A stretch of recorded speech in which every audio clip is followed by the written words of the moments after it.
Today we're talking about interrupts, announcements to get started. So homework 3 is due tonight.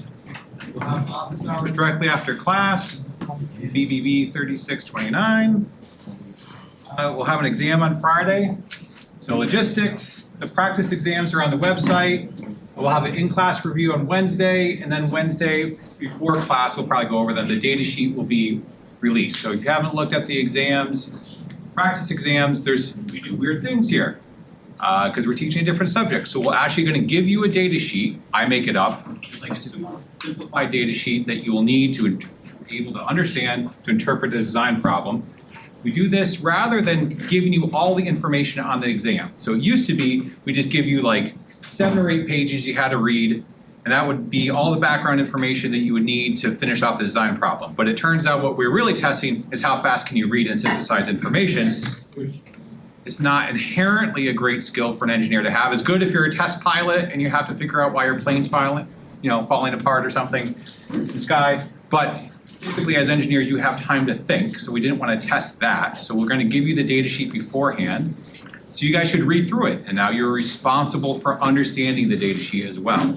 So you'll have 2 days to ask questions. You can ask questions to me specifically, or just put them on Piazza. Typically it's like, hey, the number in here is wrong, or I don't know, this diagram doesn't make sense, something like that. And we'll update it, and we'll let everybody know that we've updated it.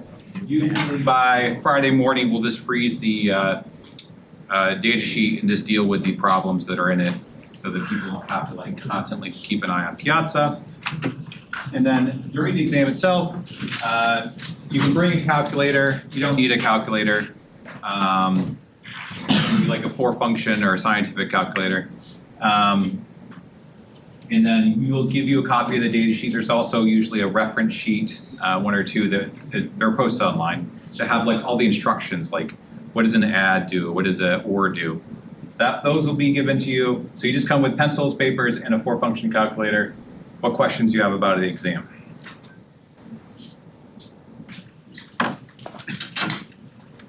Yeah. So just like one of those. Yeah, don't bring a graphing calculator because you don't need a calculator, I promise you. Okay. But you can have one if you want one. But like most calculators probably have an ARM core processor in them. So, you can just run arbitrary code on them or something horrible. You don't need that.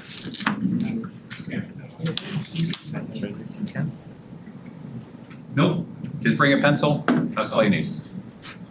We'll provide you with the data sheet, the reference sheets, and any scrap paper you need. What other questions do you have?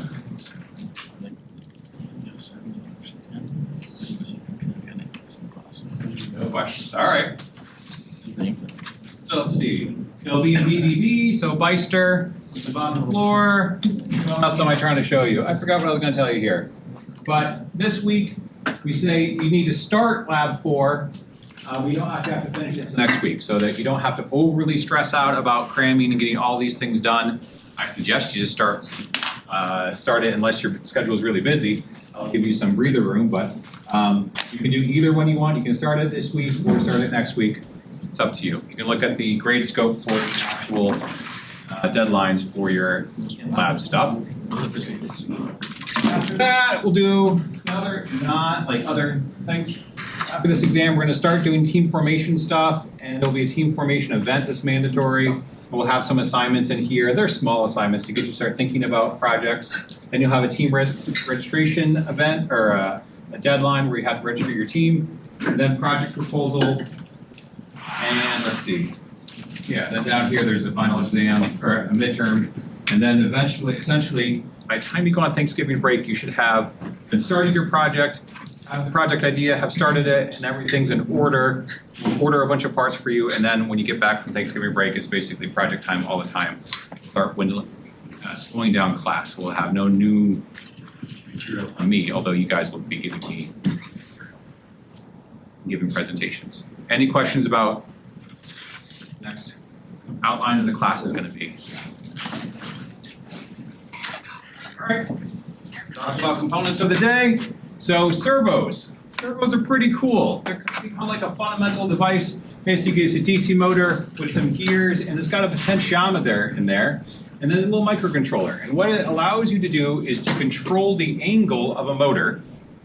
There's a couple different types. Ones that goes from 0 to 90, or 90 to plus 90, negative 90, and some that will rotate all the way around. Depends on which type you get. But the cool thing is that we're going to control these things with time, with timing. So you could think, I'll put a digital signal in there.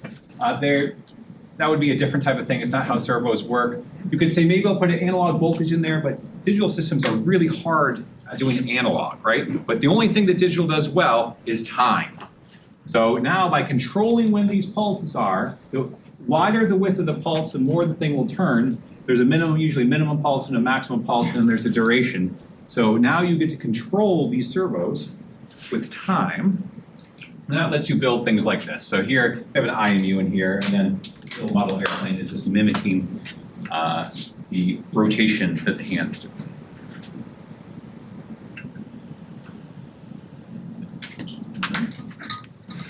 So today we'll do a quick review of memory-mapped.io.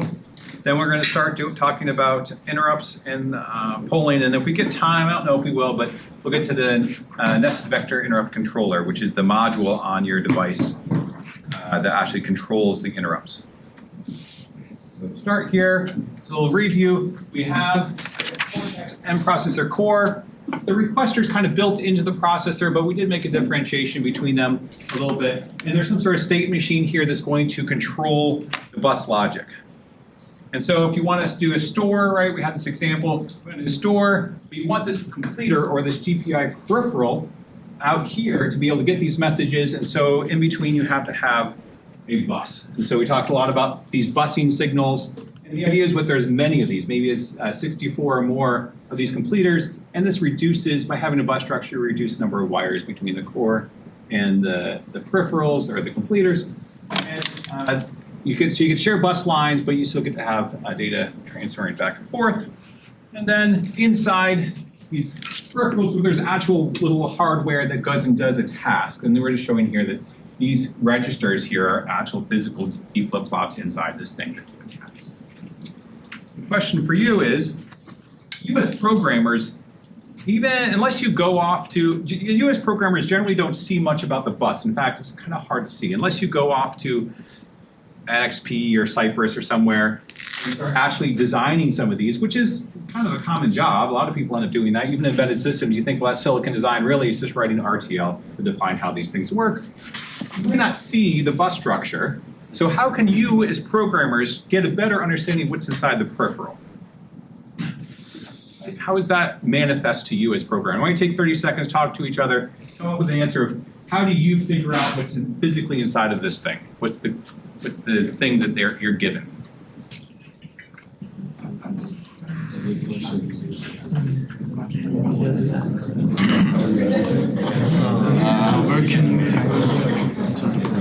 I mean, is it like just the memory addresses, maybe? Well, that's just the data sheet, no? Well, I thought the entire point is like data. It's all just abstracted into one actually. What's inside? But I didn't time Paste it onto like a sheet. So I heard the answer from a bunch of people. The correct answer is the data sheet. So that the data sheet is the manifestation that is the contract between the hardware people and the software folks saying our system instantiates these sorts of features. So if you go walk through this, you get to see like, okay, here's the GPIO register. This is from your STM32. They only show you the offset registers because in your data sheet, it's the device-specific one that holds the actual. So this is the family data sheet or the reference manual, I think they call it. And then the offset, the address offset says whatever the data sheet, the device-specific data sheet says is the address, we're going to do this plus this offset.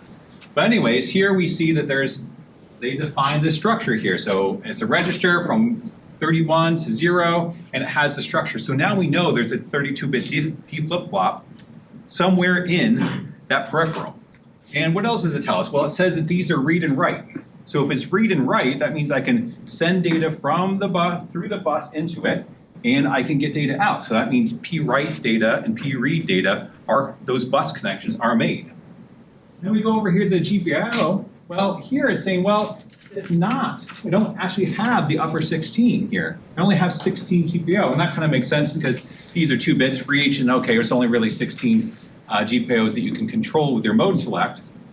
So here, these are read-write, and there's 16 of them. So now these are giving you the clues of what's inside your, yeah. What do the reset values mean? Does it mean if you write that value, it'll reset, or? On power on reset, when your device resets itself, like so you plug it in for the first time, this is the value that it'll be reset to. Now this is a problem. If you look here, port A does not reset to all FFF. So sometimes you're booting up your device and you're like, why does my LED turn on?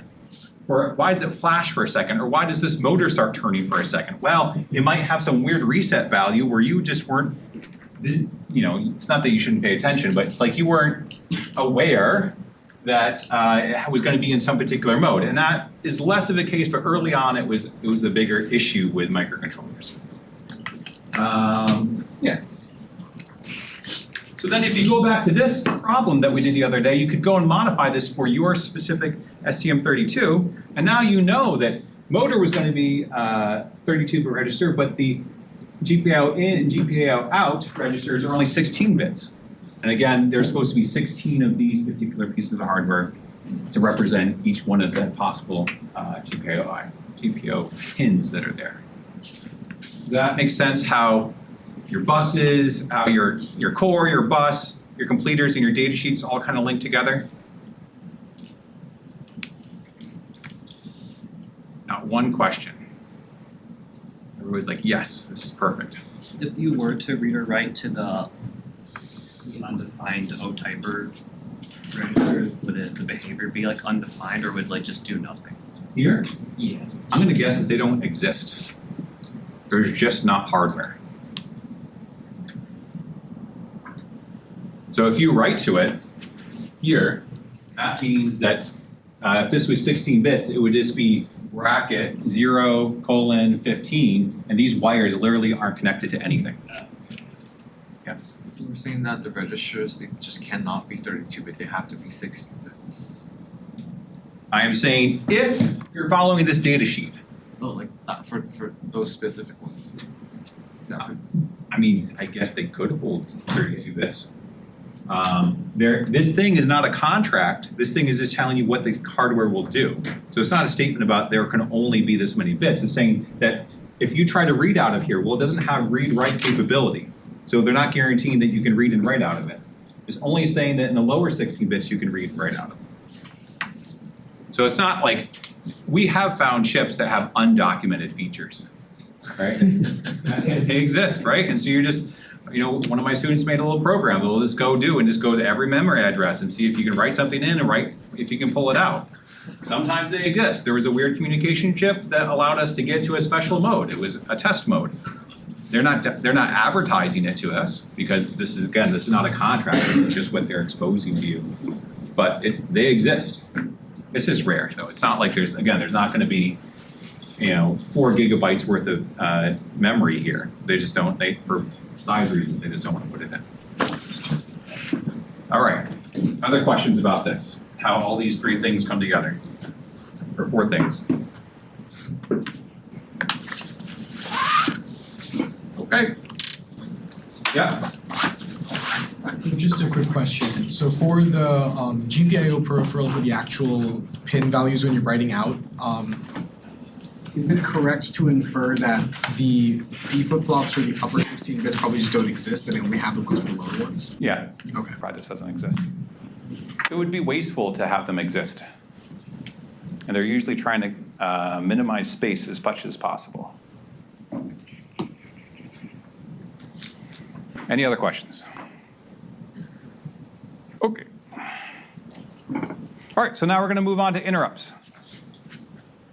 So interrupts are a way essentially to deal with asynchronous events. So everything else in your program so far has been procedural, and you want something external to occur. Somebody presses a button. Well, how do you know that? How is your device aware that that should happen? So we've developed these asynchronous ways to deal with it. There's generally 2 methods of doing this. So first would be you could do polling, which is the naive way of doing it, where you repeatedly use an app or processor, peripheral or something to look for an action. And the alternative is an interrupt, where you have some external mechanism to interrupt the process of the core. So polling essentially is like trying to have a text conversation, but your notifications are turned off. The only way you know if they're texting you back is if you kind of look at your phone, right? So every time you want to see if somebody's done something, you look at it. That can be inefficient, as you could imagine.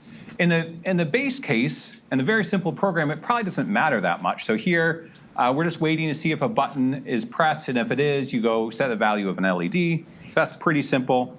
So the software is continuously looping, and it only takes you 3 cycles to figure out, on average, if the button's pressed. So that's not too bad.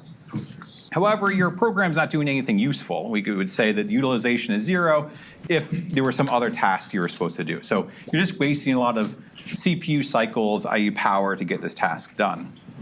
So you can imagine if we did some other thing in here, we do some amount of work and it costs 100 cycles. Well, that's not so bad. You know, you got 100 cycles of work. Then you're spending 3 cycles checking for polling, so your CPU utilization is like 97%, let's say. Okay, that's pretty good, but that's not how programs typically work. If you go do lots of things, maybe you put things in here that have a lot of cycles, like hundreds of or tens of thousands of cycles. Well, now you're going to see that your systems are becoming less responsive to external events. So polling is just not a practical method of actually dealing with things. Sure, for the simple naive case, check a button pressed, yes, but in the reality, systems are getting so complex these days that it's just not possible to do. So we can do better. So the alternative is an interrupt. You know, this is a program or event that breaks the flow of execution. So there's a couple different types. So we have, let's see, we have interrupt service. Yeah, okay, so we have interrupt service routines. That's what we call them. And basically, they're a glorified procedural call. It's just a bit of code that does a task. And what's interesting is how that code gets called and what the main processor does while that code's being called. So basically, the whole goal is that you're running through your main program. This event occurs, you go and do an interrupt subroutine or service routine, and the program should not be changed in any way. It shouldn't be modified. It should just be a missing gap of time while this other thing happened, and then you go back to your code. So there's a whole lot of engineering that goes involved to ensure that this is a transparent event. So the types of interrupts that you have, there's basically 2 types. There's what we call system faults. Sometimes we call them internal interrupts. And so those are like table misses or bus faults or divide by zero or something like that. These are generally developed by ARM as part of the base functionality of your device. Then we have things called external interrupts, or these are usually how we're interacting with the external world. So power failure, a button push, I2C, system timers and ADCs being ready. And we call these interrupts, sometimes we call them external interrupts, but really what we mean is that they're external to the core, not external to the chip. The device that's doing the interrupting is on device. It's just maybe monitoring the GPIO pin that's connected to the external world. So quick review or quick overview. So an interrupt is something like hardware, sometimes firmware, but generally hardware generates an interrupt signal. The core has to determine which interrupt has fired and what code should be executed. What's the correct response for that? Then halts main and runs an interrupt service routine, and then returns the processor to the original state. Yeah. Is it user defined the interrupt service routine? Yes. You spend a lot of time running interrupt service routines. I've written entire processes or code for microcontroller almost happens all in the interrupt service routine. It's kind of a weird way to write code. Usually you want your interrupt service routine to be as short as possible, but for whatever reason, that's how I decided to architect it at one time. So let's go fast. We'll figure out all the details later. So the question for you is, how do we get, so say you have a GPIO or an ADC that's completed or something external here, it tries to interrupt code flow here. What is the architectural choice that we should do to tell the core what to do, how to change its function. So why don't you take 30 seconds with your neighbor and try to figure out what you'll change about this diagram to make this function happen. It's probably just like right like a wire from to like the interrupt controller.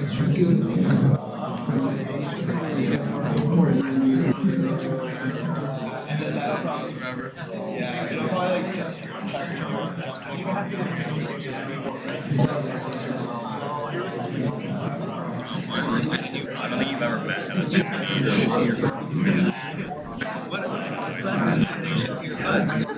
The sooner I figure out how to read that bus, the better. That's not It'll resolve by giving priority to the interrupt.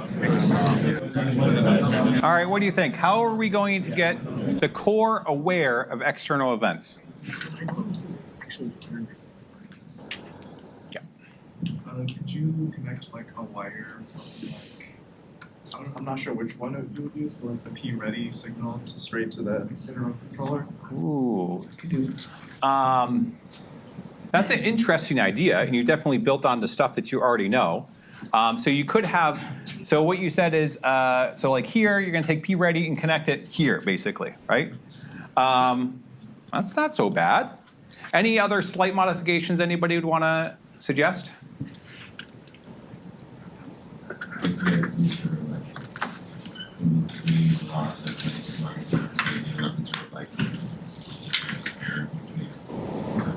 You like say, turn out to kind of reflect back, so it's sort of like in a hold state, doing whatever. Okay, why not just use the bus completely? Why not just send messages back? Yeah. to send a message back, you need to be like reading. You need to be reading, yes. So there's no way for a peripheral to initiate a communication, right? It always has to be the core, or we could say the APB, Advanced High Performance Bus, this bridge here, creating the request. And so that's essentially just polling. So it has to be, yep. You got to be so loud though. Maybe you have a register that has one line from each of the peripherals, and when you want to send an interrupt, you set a bit in that register. Yeah. Then the processor can say, okay, has the state of this register changed? If so, handle the interrupt. You got it. So the only reason I kind of, the guy who answered over here is we're not going to use the P-ready signal, right? Because that already has a task, and we're not going to overload that task. But certainly we could modify these peripherals to have a D flip-flop or something that will send a signal over, and then we're just going to route these signals to the NVIC, so the interrupt vector controller, or the nested vector interrupt controller. And there's not just one wire, there's like up to 256 wires that go head back, yeah. You can also do the same thing for APB, or is it not necessary? For the APB? Like any of those, like the APB. All of them, yeah. And anything that needs to interrupt. And it could be, remember there's some system interrupts that are about the bus. So anything that needs to interrupt is a wire that comes back. And now there's a lot of wires that are put in here. So here's a diagram for one of the ARM manuals. So here we have all our peripherals. We just re-architected. And now you have IRQ, so interrupt register requests. I don't forget what it stands for, but requests. Oh no, interrupt requests. There you go.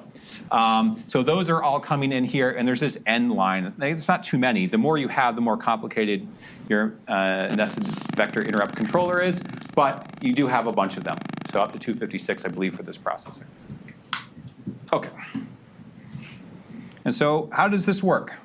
So you got some main program. We're going to have this thing called a vector table, which tells us where the code is for the interrupt service routine. Then we have the actual service routine. So here we're going through code. Some interrupt occurs. Then some magic method goes and says, okay, we're here. We're at this location in memory, holds, so we have a method for choosing this location. We'll talk about that in a minute. But this holds the address. So this is just memory. This is an address for memory. This holds basically a pointer to interrupt service routine. Then we're going to go and execute that thing, whatever it's to do. Usually it's something like maybe your ADC goes off, and then you go and take that data and stick it take it out of that, stick it in the memory, and then put a flag in your main loop. So next time you go through your main, you're like, aha, I have to service that data. Could be something you do. And then the goal is to come back exit the interrupt service routine in a way such that you can go back through main without ever changing the functions in main. You don't want main to start doing weird things because you've corrupted, say, the lowest R0 through R3. If you change those things around, now you're in trouble because main is going to do some other task or going to have some errors. So let's go first through the vector table. So the vector table is usually the lowest location in code. So we can blow that up. So here we're going to have the vector table is going to go right at the bottom, starting at the initial main stack pointer. I guess that's technically not considered part of the vector table, although it's always included in the vector table. The next bit up is the actual vector table, or next address up is the vector table. You will see for your devices that Flash is actually in a different location. So Flash is up here. When you burn code to Flash, what happens is on boot up is they take that code and they transfer it from Flash into SRAM so it's faster to get. So that's why in lab you may see that your actual place where you're executing your vector table may be different, is depending on how you've programmed your device. But essentially, it's just a direct translation from one to the other. But anyways, let's just start at the lowest register value or memory value holds the main stack pointer and then your vector table. So here's an example of what that looks like. So here we have your stack pointer.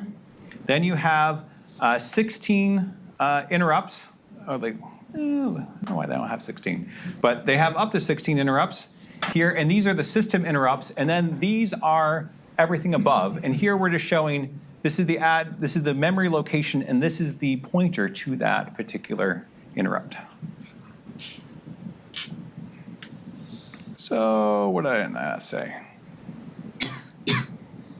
PC40 holds a PC. Oh, this is the initialization point of the program counter. So basically you boot up, you figure out where the stack is going to be, then you go and say, okay, here is the first piece of code that you should do. That first piece of code should be initialization code that boots the thing up. Some of that code is essentially given to you by ARM. Some of it is you're going to write. Maybe there's some initialization tables, those sorts of things.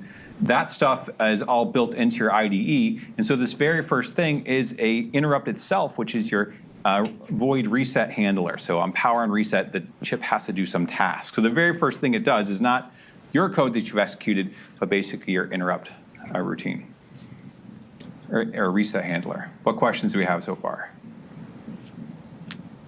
So when the interrupt is happening where it goes to whatever is predetermined or determined exception, and then going to whatever block of code handling that exception, is that like a branch from that point, like main's doing something happened that sort of branches? We'll talk about the mechanism for that in a little bit. Yeah. So the ISR, it's in the Flash, so this sort of stuff just always happens like on startup. Am I understanding that correctly? So the interrupt reset handler definitely happens on startup. That is what startup is.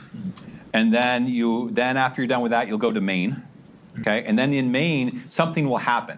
So say, I don't know, you get an external interrupt on channel 0 or something. Then that interrupts main, and you go and do that task, and it'll return you back to main afterwards. Does that answer your question? Yeah. Okay. What's the difference between like the first half and then the second half? Oh, very good question. Fantastic.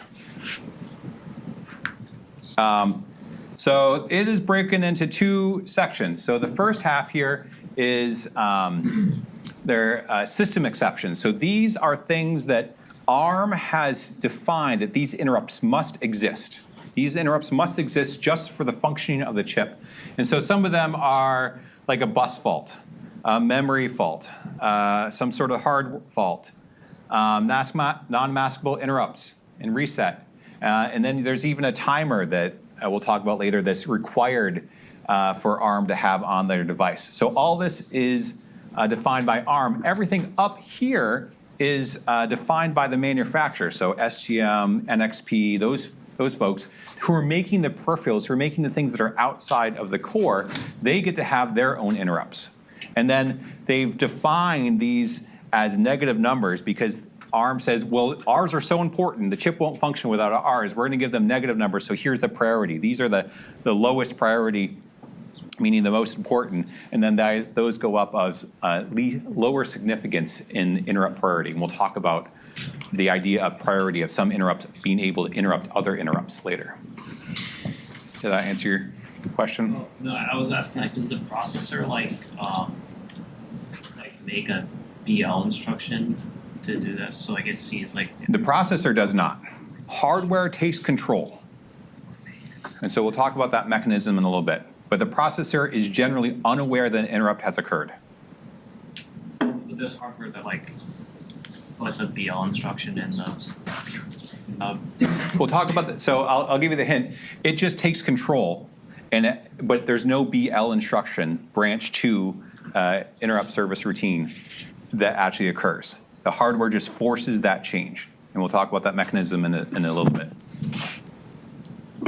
Okay, so to keep track of things, we got a program status register. We talked a little bit about this before. We talked about the first 5 bits here were your NVIC bits, or sorry, your ALU bits. So those were negative, overflow, carry, that sort of stuff. Those were the application process status register. But altogether, these 32 bits hold other information. So we have IT blocks. Doesn't really come into this class, but if you want to make case statements, basically, those are a way, because that happens so often, that they have special registers just for that. Let's see, they have the greater than or equal to flag. So here for the Cortex M4, which you have, or M7, they have extra ALU flags.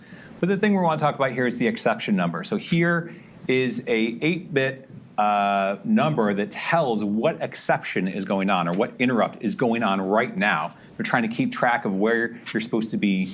The core is keeping track of what's happening, if you're in an exception or not. And then, to make it complicated, this exception number has an offset of 16 because they're keeping track of that 16 bits from ARM. So if we go back over here, oops. ARM here is said, okay, everything from here up starts at 0, but then you have this offset, so you have to do a little math to always keep track of what's the memory location of things. So it's just the memory location is off by 16. You can walk through the math to deal with that. But that always trips students up on the labs. All right. So let's walk through an example here. So imagine I am a GPIO pin. I've set this up to take an interrupt. I get an interrupt signal, right? Some rising edge, let's say. That causes a signal to go high, literally a wire, one of many wires, to be raised. Okay? Let's just say it's IRQ9. That goes to the nested vector interrupt controller. It needs to go through and say, oh, well, what memory location holds the address to the service routine? Well, how do we figure that out? We're going to do a little bit of math to take off the 16. We're going to add up 9 plus 4 here, whatever this is, and then we're going to look at that memory location in the vector or interrupt vector table. Then it's going to go and retrieve the address from memory, then change the state of the processor to go and execute that instruction.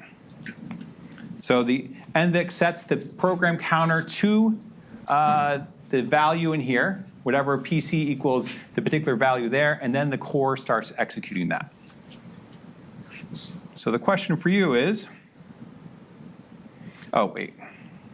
So we just learned that interrupts are just a fancy function call that's initiated by hardware. So we put some example.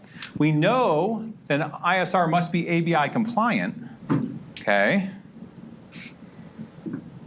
So what other state information are we going to need other than saying, okay, R0 through R3? What is the other information that an interrupt must preserve in order for the core to get back to its original place in the program? Why don't you take a minute or so, talk amongst yourselves. You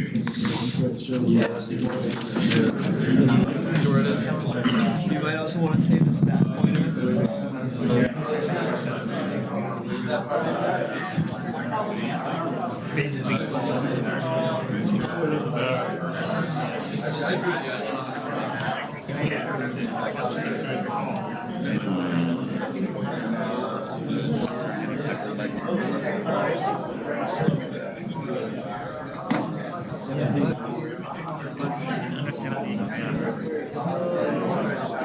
Looks like there's a bunch of students trying to get access to the lab material. Can you give them? Can you give them all access? All right, what do we think? What else needs to be preserved here? Stack pointer, yeah? Like link register where we were before, so we can jump. Yep. Like maybe they use like registers for 7 or 11 or. So there could be other registers. We'll just say that this ISR is going to be ABI compliant. So we're going to say is responsible for the upper registers, just like a normal ABI compliant function. But there are other things we have to keep track of. So we said the stack pointer, the link register, what else? Yeah? Basically like a call function, so whatever registers we need to save. Yeah. But callee doesn't have to keep track of like the program counter, for instance. Right, there's a bunch of other stuff that has to be kept track of. So let's walk through that for a second. So here, this is time. So here we're in the main, or basically a user program. Some interrupt signal occurs, and then there's this function called stacking. So this is an automatic function that hardware does. You as a programmer do not have to literally do this thing. And what it does, it's going to say, it's going to push values up to the stack. So it's going to take the program status register. Remember all those values that we talked about with the greater than or equal to all the ALU outputs, all that whole thing goes up here because you don't want, when you come back for code, that to be missing. The program counter, the link register, R12, because that's the interprocedural blah, blah, blah register, basically used when you have an OS on this thing, and then the bottom 4 registers. So that all gets pushed up to the stack. Then your interrupt handler executes, does whatever it's supposed to do, it ends, and then there's this unstacking procedure, again, done by hardware, where all those values are going to be placed back on in the core. And then from the core's point of view, everything's exactly the same. It just has this missing moment of time. Some cycles went by. So sometimes when you're trying to time things very precisely, interrupts, and you're trying to do it in main for some reason, and you're trying to do it without a timer, then that would be hard. You could have this missing period of time. Yeah. Sorry, this is like related to stacking, but to the last thing we just went over. When we say ABI compliant, does that the stack, like accounting for the stack pointer, fall within ABI compliance, or is that its own thing? So like if a question asks you like, or it says like for example, you asked the last question, right? And it said we know it must be ABI compliant, and then we asked like, what else do we need to keep track of? Do we explicitly say stack pointer, or is that a part of being ABI compliant? Oh, I see. We're going to talk more about, I may have misspoken, but we're going to talk more about the stack pointer. It's got some subtleties. But that information, you would need to know where the stack pointer is. The stack pointer here has been updated, so its value is true. It's just that it's pointing down here. So when you unstack, when you do this process, the stack pointer goes back up. So I guess inherently that value is being saved. It's not something that the hardware is explicitly putting on the stack. So those are called, so this is all a hardware process, again, and I make the distinction between hardware and software in the sense that you don't have to program anything. There's a state machine that's doing this task. There's special registers. They come up, they don't actually come up that often in class, but sometimes you're going through lab, you'll see them. So you have the main stack pointer and the process stack pointer. Essentially, these are for, the main stack pointer is typically used when you run an OS. So what OS are you running on this thing? There's special OSs called like, say TinyOS, and I forgot the other one that everybody uses. I don't know.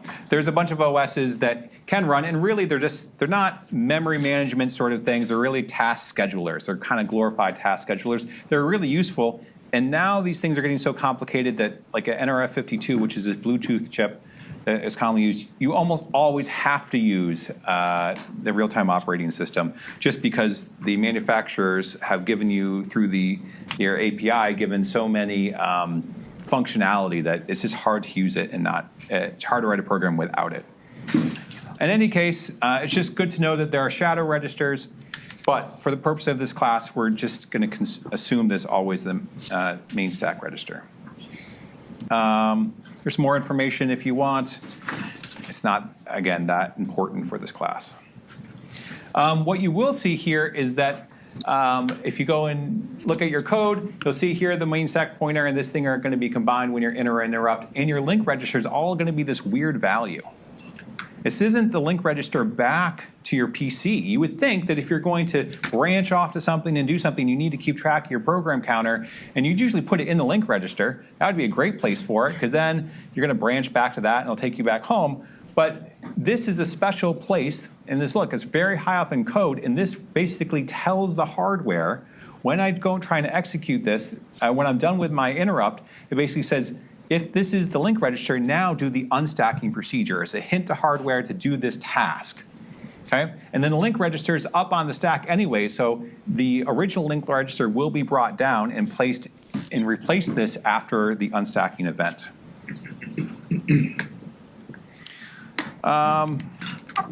Yeah, basically said that. You will see there's a couple different modes. It might not be FFF, it might be E, it might be something else, but these are essentially what we're going to be doing for our lab. Most of what you're going to see is FFF9. All right, any questions before we go through an example? Yeah. When you say that the hardware is responsible for doing the stacking and unstacking, Yep. is there actual circuitry that like stores registers onto wherever the stack is, or does it just branch to that place in memory that has like hard-coded instructions that do all of the stores? I think there's, let me try and answer that question. I think there's a few pieces to that question. So literally there's hardware that's going to initiate the process of storing stuff on the stack. It's going to use the equivalent of a pop, okay? Or a push, sorry. So it's going to push a bunch of stuff up here, and then it's going to pop it back. What was the rest of your question? So I guess during unstacking, you said that the link register has that special value. Yes. Is that an address to some like hard-coded instructions in like a ROM somewhere that basically does? You could say that. Yeah. Yeah. It's the point that says basically now go do pop. Whether that is hard-coded instructions or itself a service routine, we don't really know. But it's basically that is just the path back to doing the task of unstacking.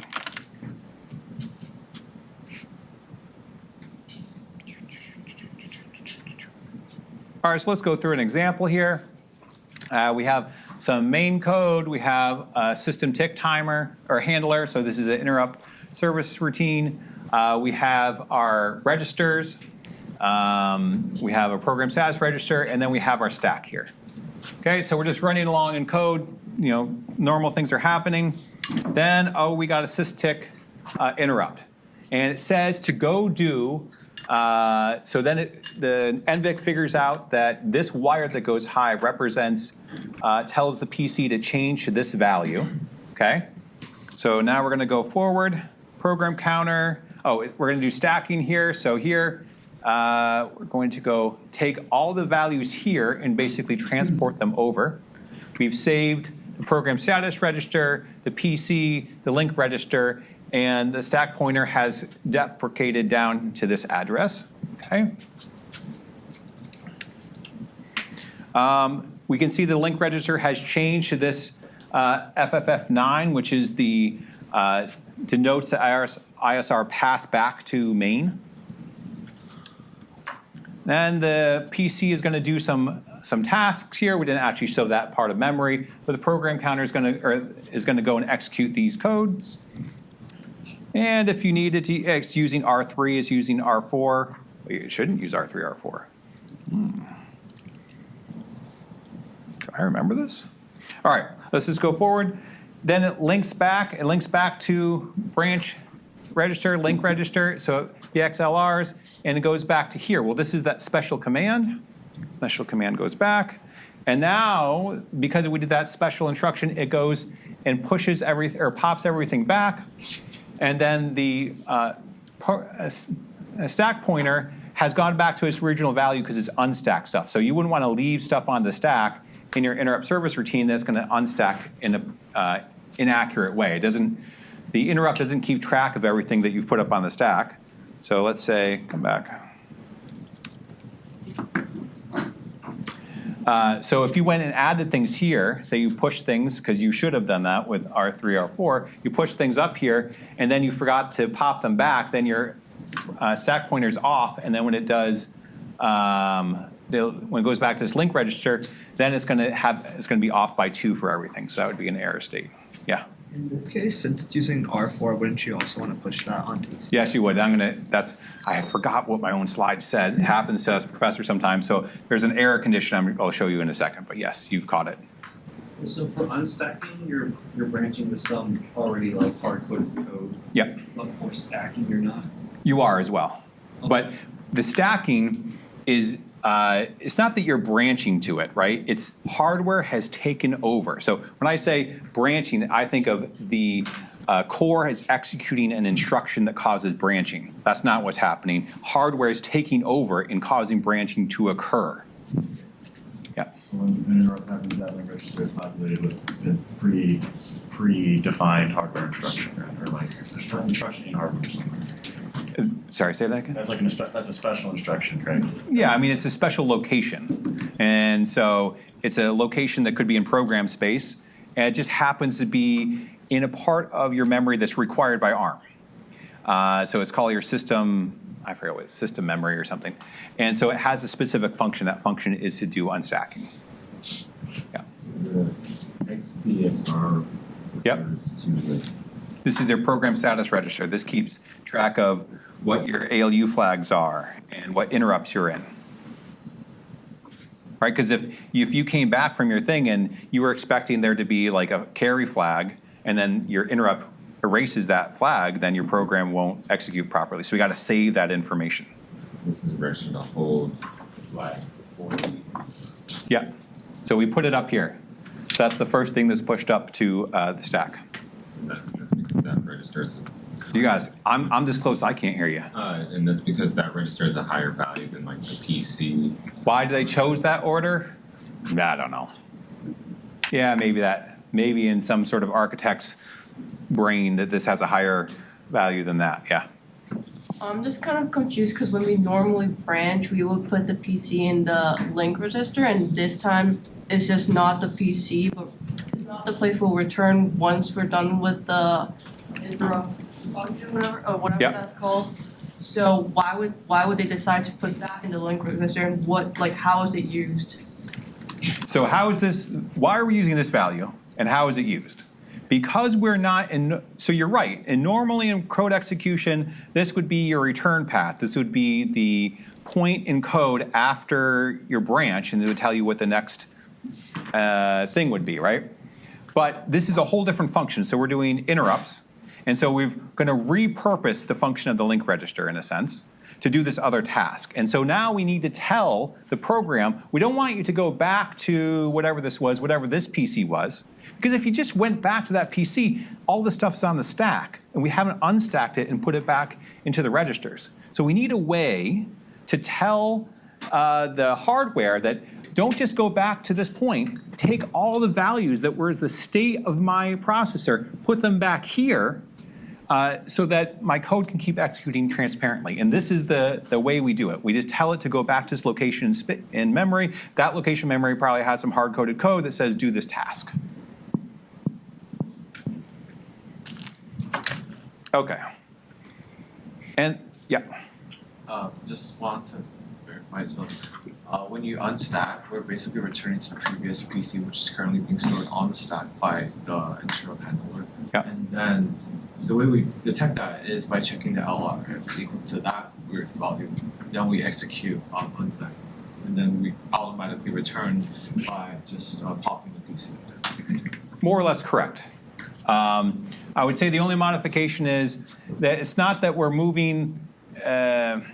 First, you do the unstacking. The unstacking, by definition, is going to put this PC, which is on the stack. Where's it going to put it? It's going to put it in the PC, right? So we're going to directly modify that through the stack of process of basically popping.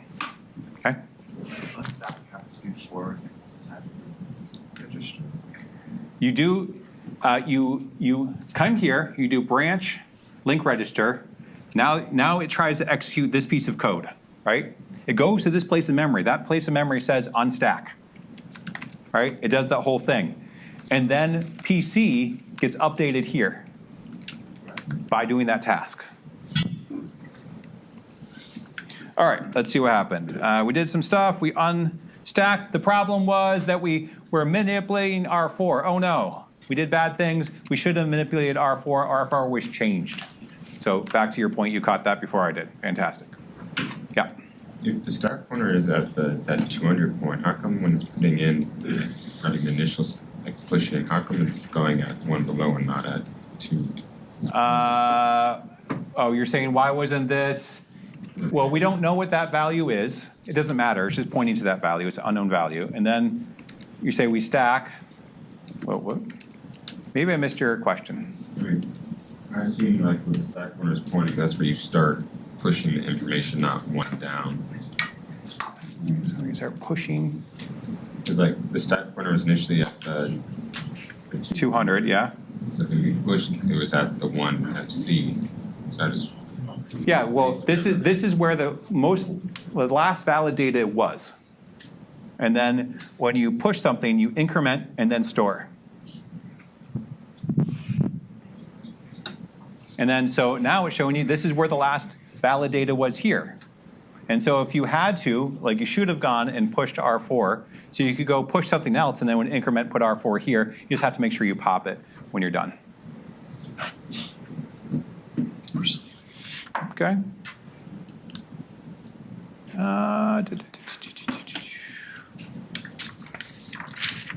are a little short today. Well, we'll move on to the next one.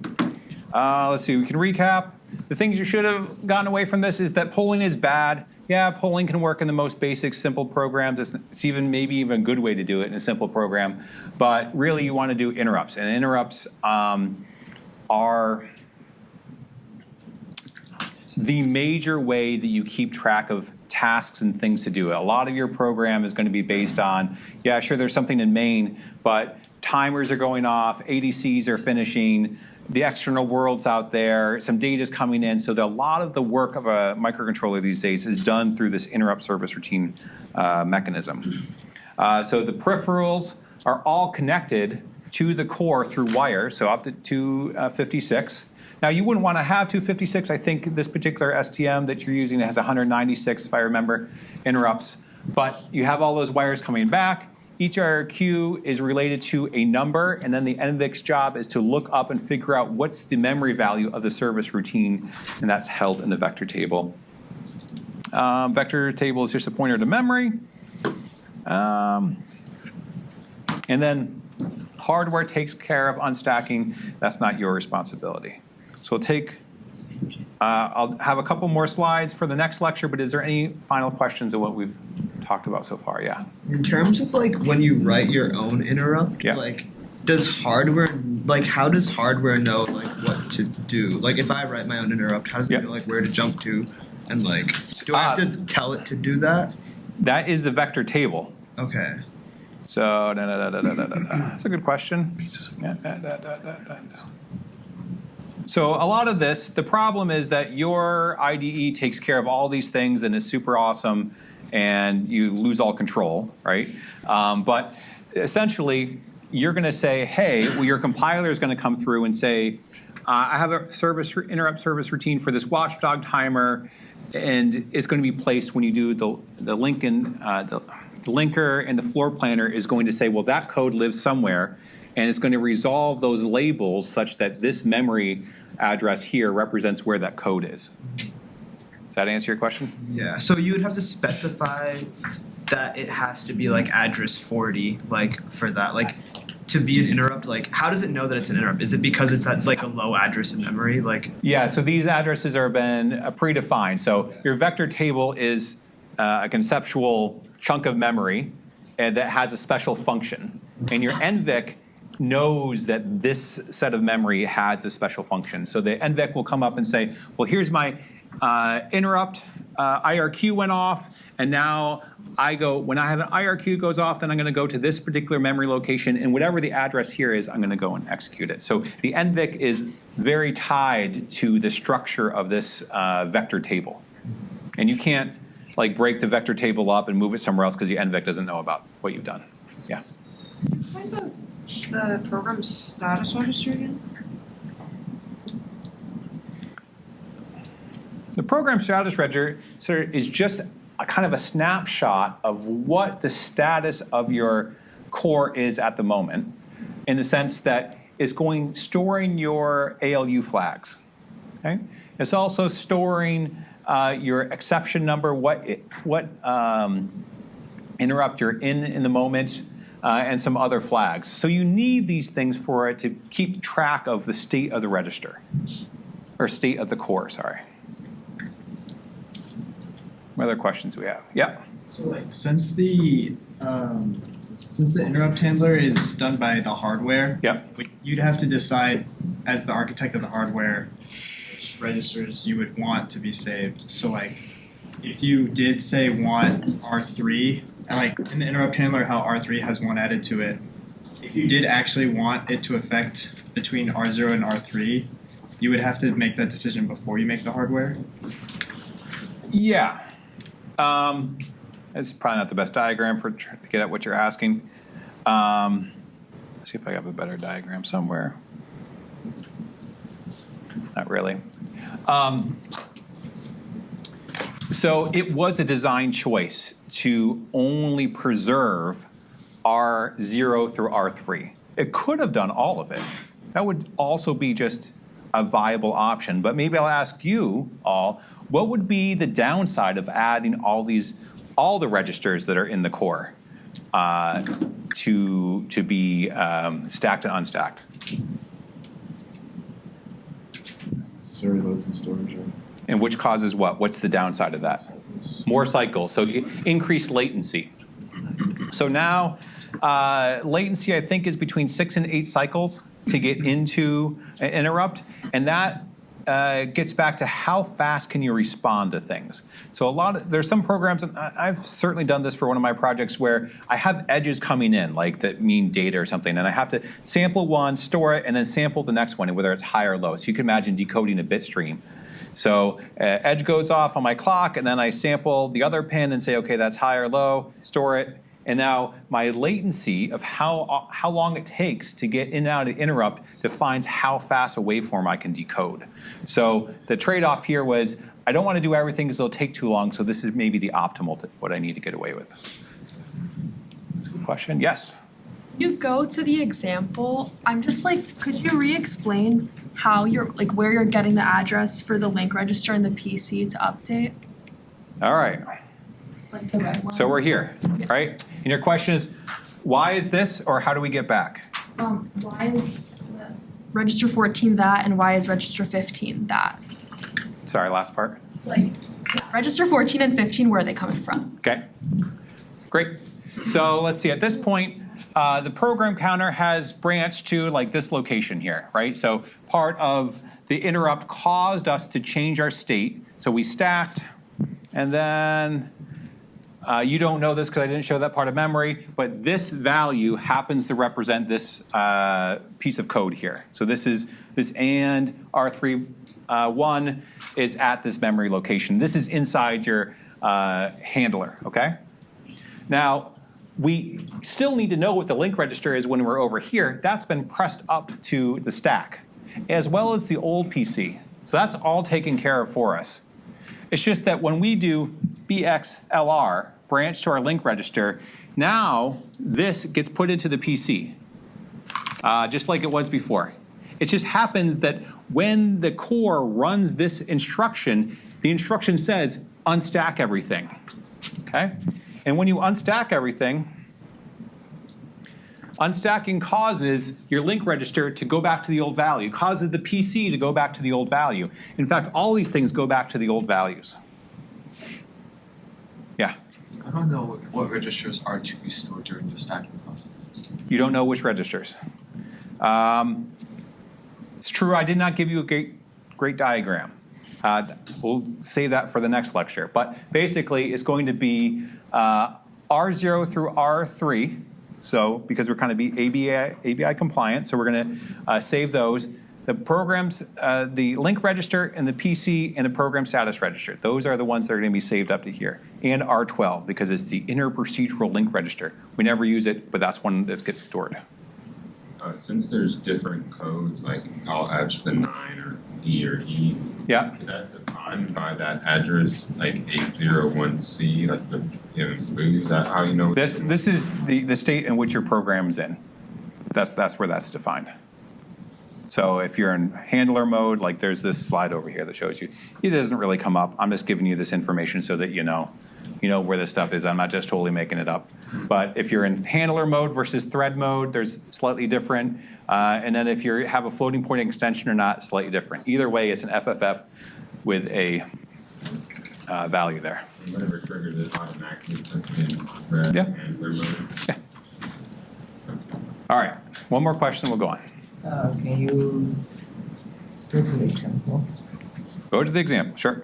So didn't you preserve the value in R4? Yes, you're supposed to. Yeah, he found that out for me. We did bad things here. We did bad things. We're supposed to push if we wanted to use R4, we should have pushed it to the stack and then replaced it. That's not our job, right? That should be the job of the hardware. No, well, no. This is the job of the IRQ handler, which you write. Yeah, so it will be your job. You shouldn't do bad things and clobber the other registers that aren't being saved. You have to be ABI compliant. So we have control over which register we're going to save? No. What's the register going to be saved is R0 through R3? Sorry. Yes, you have control, but hold on. What the hardware does is going to do R0 through R3, 12, LR, PC, and then program status register. Then you have to go through and be responsible for R4 through R11. Okay. All right. They're all great questions. Let me see here.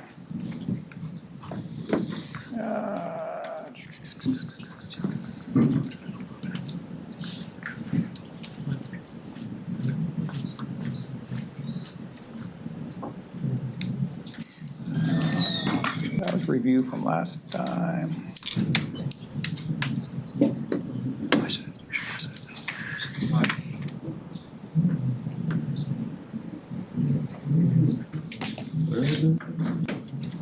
Everybody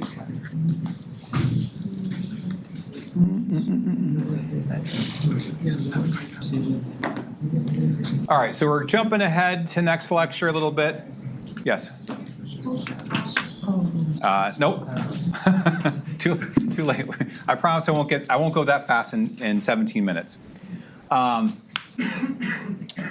Okay, so I jumped forward a few of the review slides to link the two lectures together, but here we're going to outline, and this is a lot what you see in lab, that there are a bunch of helper registers, and we're going to go through a bunch of these. And these helper registers help control and keep track of what interrupts going on. And the big idea isn't that one interrupt occurs, is that multiple interrupts can occur in time. Sometimes like hundreds to thousands of interrupts are going off in a second.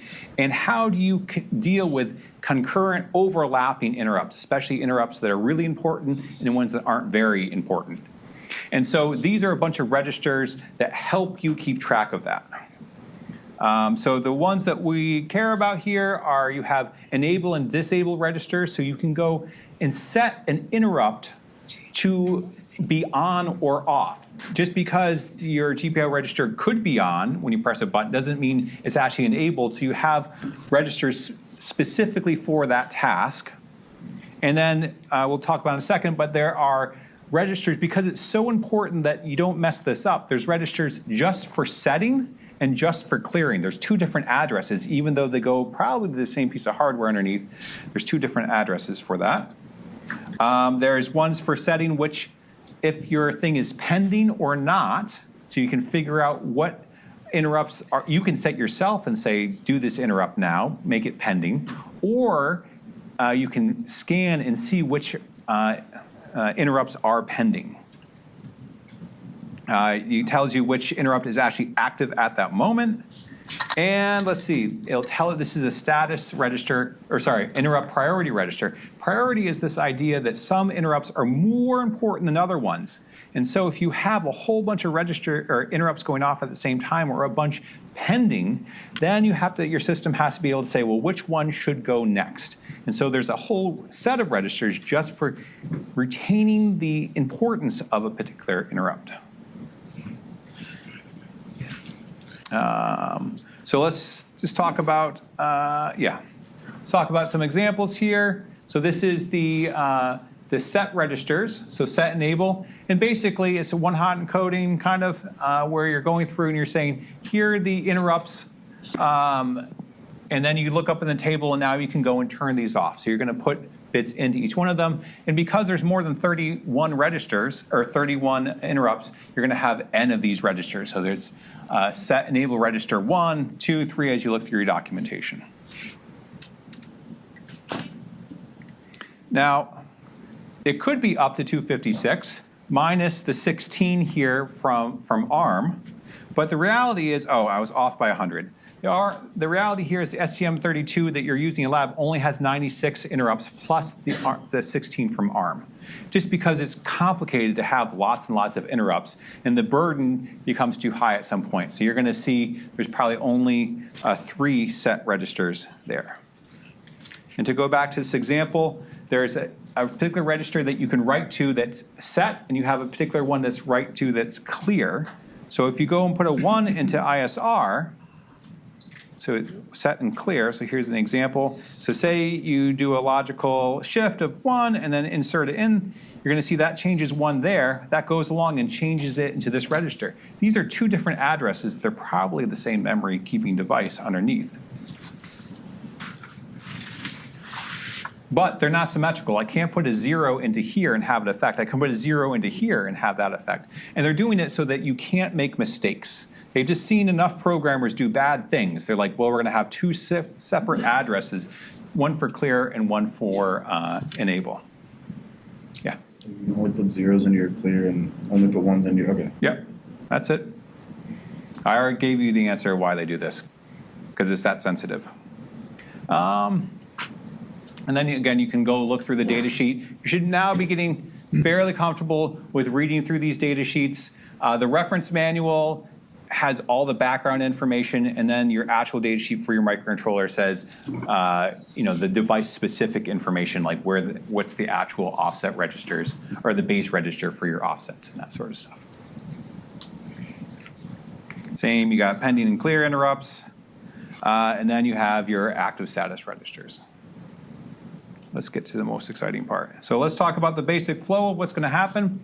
So you have some interrupt request occurs. Then that goes high. So this is the wire that comes from your device or from your peripherals to your core. That goes high. Your NVIC will go through and say, okay, this is what I'm supposed to be doing, right? It says it's going to go look up, this is the memory location, all that sort of stuff. While it's doing that, it's going to set pending that status register to pending. Now, if it's just one interrupt going off, it's probably not that important, but when you have multiple, it will make a difference. So first you go to pending, and then you're in thread mode, let's say, and then you're going to go into handler mode. So this is your stacking and unstacking.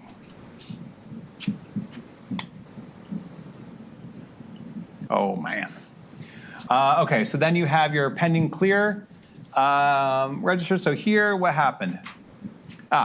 You were in pending. You went to pending and something cleared. You had a software that cleared your pending state. So that happens. Well, you never enter your thread mode. It's just not going to happen because you cleared it beforehand. And let's see. So here you're in your interrupts request state. That goes high. Pending's gone high. You've gone into your active mode. So here you've stacked. Now you're in your active threading mode. Here your handler actually or some other thing deasserts this signal. So there's different ways to do it. Sometimes your hardware will deassert the IRQ. Sometimes your software would have to do that. That would be through the process of probably writing to your peripheral. Say, okay, clear this request bit. And then you get to the end of your active mode, you leave, and there's nothing else pending, so you return back to your interrupt state. Or sorry, to your normal thread mode, yeah. So processor mode is thread mode just like running normal? Yeah. And then handler is just when we're doing an interrupt execution state, okay. Yep.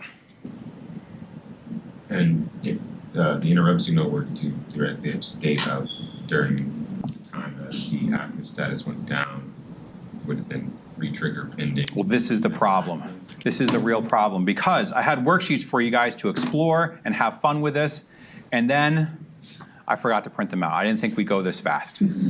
So now you guys are getting out of worksheets, but we'll walk through that last example. Can you go back like a few slides? Yeah, this one. Why is the thread, so it's cleared by software, but why is the thread mode like never go up? Shouldn't it like start going up once the pending status is? There's something else. We're just saying that if pending is deasserted right before your thing gets to it, then it's never done. Right? We're just saying that something occurred. Is there like a step in between pending and processor then, where like it starts the thread mode? Or Yeah.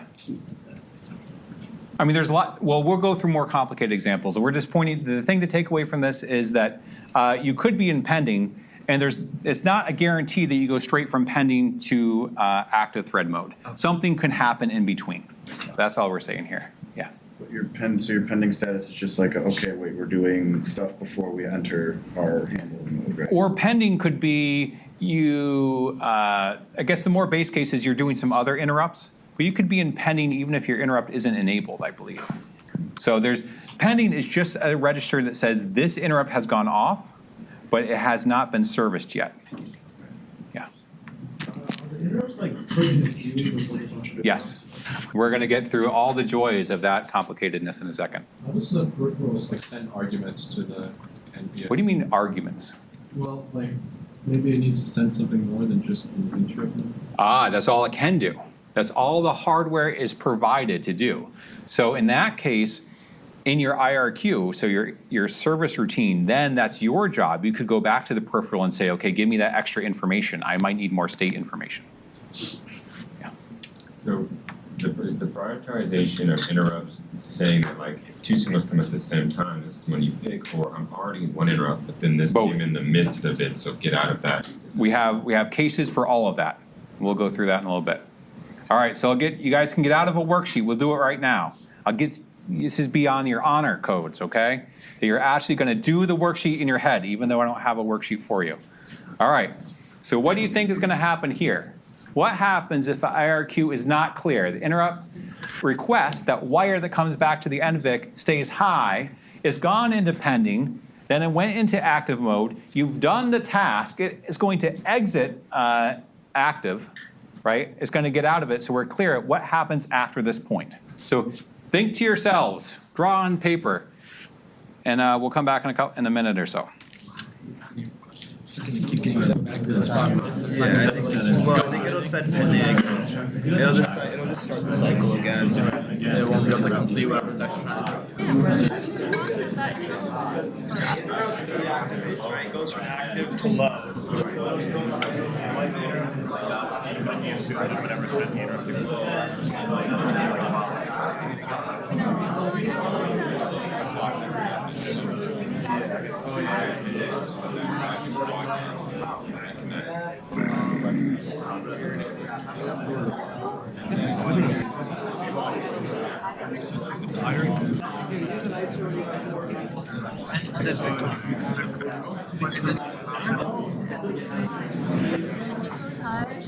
Because I feel like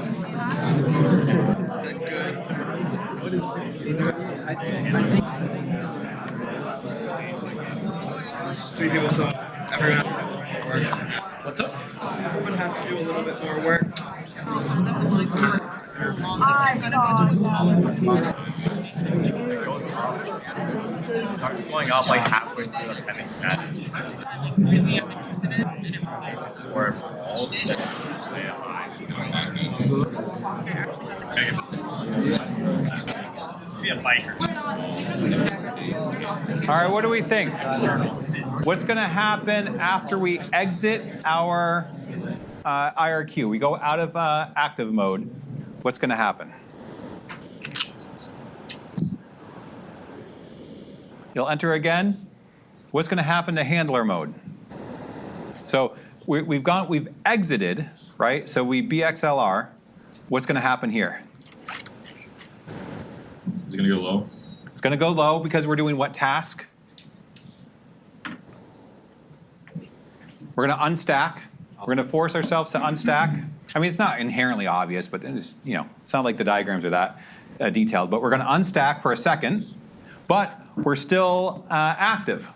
It's gonna go and clear, this pending got cleared here. Why did it get cleared? Because it's no longer a pending. When you're in active mode, it blocks this. You can't be pending if you're in active mode. So let's see what happens here. So here, you've unstacked.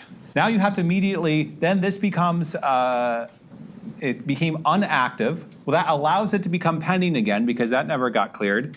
And now we have to restack and go after that thing again.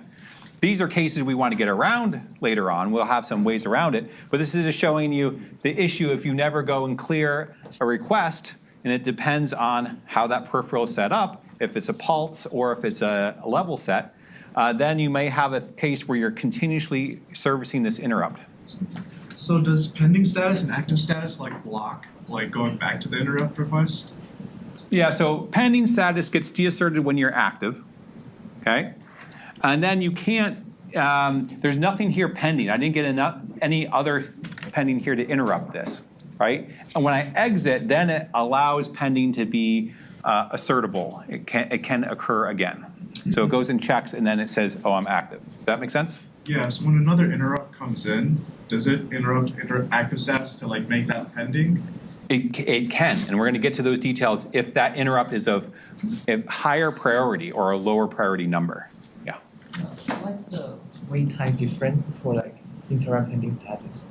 Why is this different here? I don't know.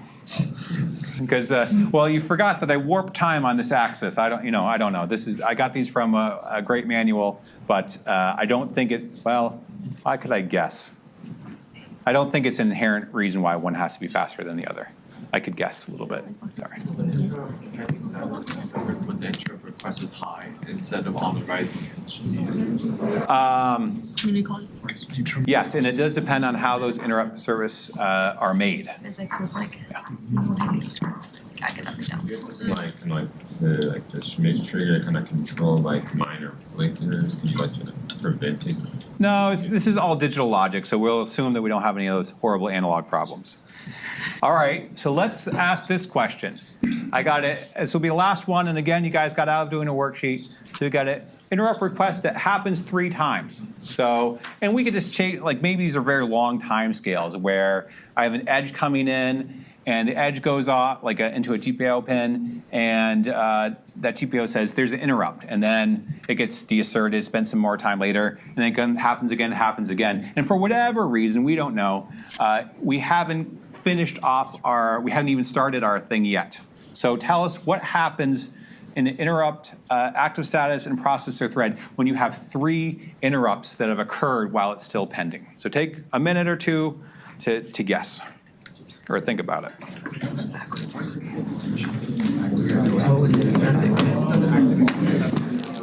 think in this case it might be once. Yeah. There's probably something else like that. Yeah. Just active bits on the register. Yeah. So we're just next button it's like a counter. So it's going to sort of and then it says anybody. Yeah, it's Chase. It's a bogus thing with them. Yeah. Have you seen fucking All right, what do we think? What's going to happen? What's going to happen here? When pending goes low. Yeah, well, eventually this thing is going to go, let's see, let's just advance forward. Yeah, it's going to go high when pending goes low. That's exactly right.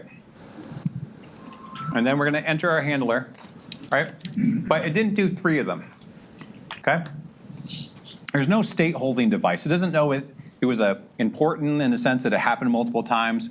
It doesn't keep track of that, it just knows that it's high. Pending was held. Why pending took this long or why it took so long to get to pending, I don't know.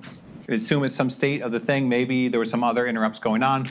But then when it comes through, it's just gonna do that interrupt one time. That's it. All right, we'll end there. And Wednesday will be an exam review. Sure. And then there's office hours now.